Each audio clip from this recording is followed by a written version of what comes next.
car washes scare me.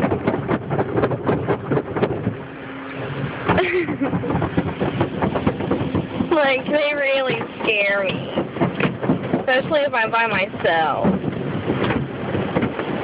It's beating my car. I had to get the bird poop off of it because there was a ton of bird poop all over my car.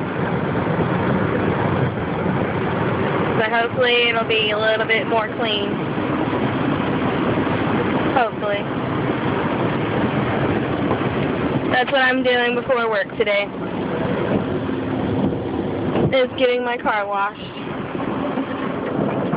And, I don't know, is anybody else creeped out about this? Like, there's stuff in here. Still is stuff. It's got the ultimate car wash. So, bird poop, you better be gone. You better be gone. I forgot to take my magnet off the back of my car. I have to check to make sure that it's... Ugh. This poor little car.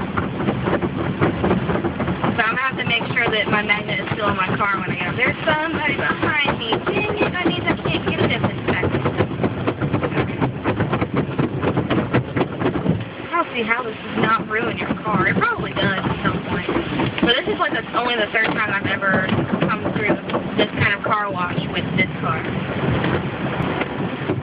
I am so extremely pissed. I just washed my car. I walked inside for 5-10 minutes, and look, bird shit all over my damn car. Look at this. Do you see this? All over it. I am so mad. And, I'm furious. The rest of the car is great, but because I have to park right here, because everybody else has to park down there and up here, I'm so mad.